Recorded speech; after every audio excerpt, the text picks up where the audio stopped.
The Gulfstream G650 touched down at Westchester County Airport just as the first hints of dawn bruised the sky over New York. For the first time in 8 months, Carter Hayes felt the weight in his shoulders lift. The hostile takeover in Zurich was finished, and finished early. He pictured his fiancée, Sloane, asleep in their penthouse, and his mother, Eleanor, at their Hamptons estate, starting her day with the classical music he'd bought her the subscription for. He told no one he was coming. He wanted the reunion to be raw, real. His blacked-out navigator passed through the Hampton Bay's security gate without a sound. But the moment he pushed open the heavy oak door of the estate, the air felt charged. Wrong. The house should have been filled with the soft, complex notes of Vivaldi from Eleanor's sound system.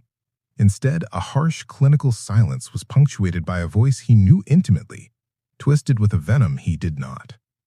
"For God's sake, Eleanor, look what you've done." Sloane's voice, usually a melodic drawl, was a serrated edge. Carter set his All Saints leather weekender down slowly, his Wall Street instincts firing. He moved on silent Brunello Cucinelli loafers past the Warhol prints. The voices sharpened as he neared the great room. "It's a $6,000 vase from Milan, not a goddamn umbrella stand." A brittle snap followed the words. Carter stopped in the archway. His mother was on the limestone floor near the fireplace, her hands, one strong enough to hold 2 jobs, now thin and mapped with veins, pressed flat, trying to find purchase. A piece of modern cobalt blue ceramic lay shattered nearby. Her simple pearl earring was on the floor beside her cheek. Sloane stood over her, a vision in a cream Althusser dress, her face a mask of cold, efficient anger. "Get up." When Eleanor moved, pain slowing her, Sloane's foot, a sharp, pointed Christian Louboutin pump, shot out not to kick but to prod, a dismissive, brutal nudge against her ribcage. The contact was soft, sickening. Eleanor gasped, a sound of pure, wounded shock, and curled in on herself. Sloane stood over her, a vision in a cream Althusser dress, her face a mask of cold, efficient anger.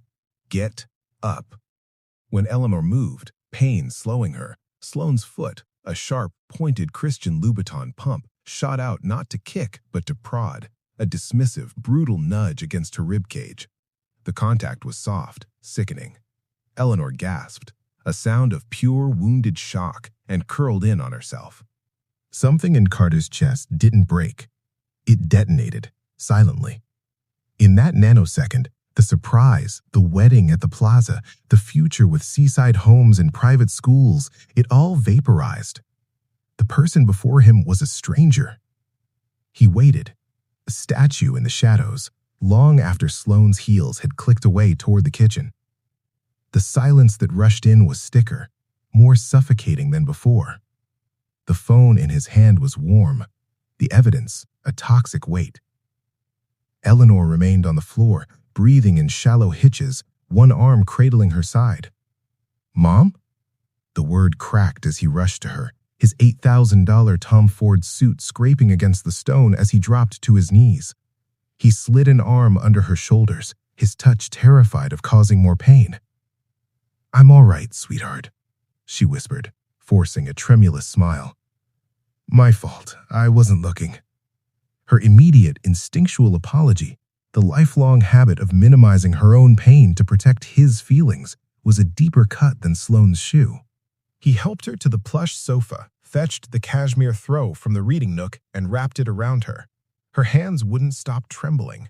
In the harsh morning light, he saw the details, the red mark already blooming beneath the thin fabric of her cardigan, the way she held her body tight, making herself smaller.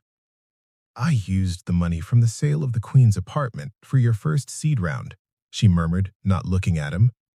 "I never wanted to be a complication." The memory flashed, her at the Formica table, calculator in hand, telling him her greatest investment was his ambition.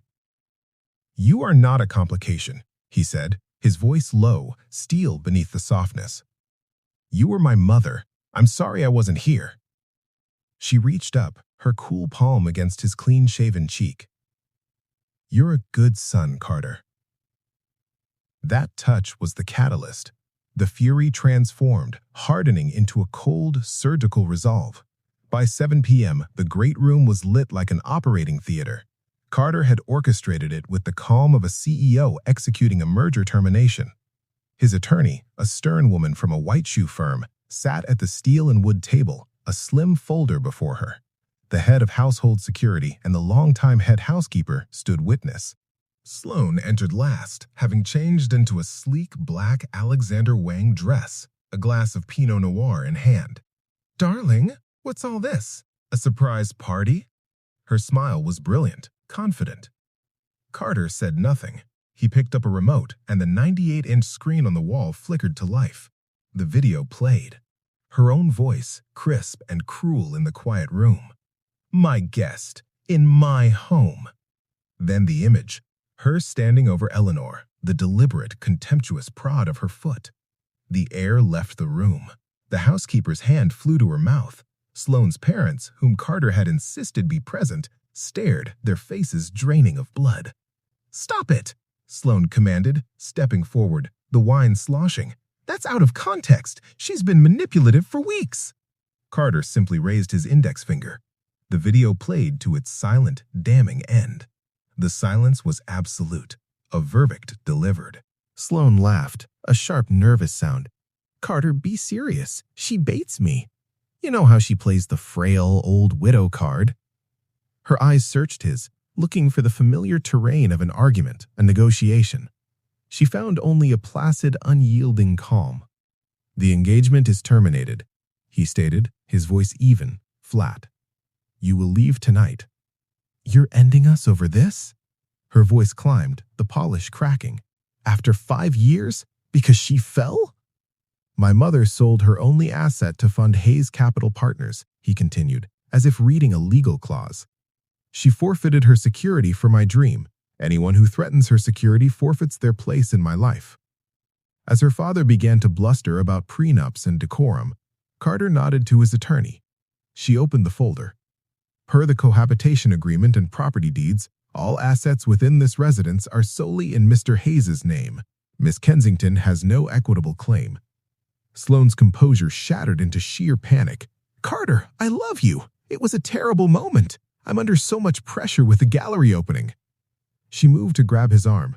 He took a precise step back, out of her reach. "Security will escort you to pack a single suitcase. Anything left after 1 hour will be donated." The finality of it landed with more force than any shout. As she was led away, her protests dissolving into ragged sobs, Carter didn't flinch. Justice, he understood, wasn't about emotion. It was about evidence, consequence, and the will to enforce both. The next morning, sunlight streamed into the great room, now feeling airy, uncluttered. Eleanor sat by the window, a soft blanket over her legs, watching the ocean. Carter had not slept, sustained by a crystal-clear certainty. The legal machinery engaged swiftly. A police report filed in Southampton, the video evidence uploaded to a secure cloud, a restraining order issued by a judge before lunch.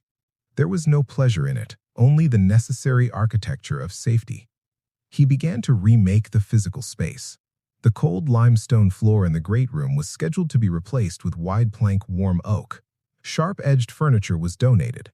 The house was recalibrated for comfort, not show. He remade his life. He declined the quarterly Asia tour, empowered his COO, and was home before 6. Evenings were for simple meals cooked together, for stories of his childhood he'd been too busy to hear before, stories of her struggles that now held new, profound weight. Weeks later, over a breakfast of coffee and fruit, Eleanor looked at him, her eyes clear. "You didn't just defend me," she said softly. "You saw me. You chose." He met her gaze, the first genuine peace in months settling in his chest.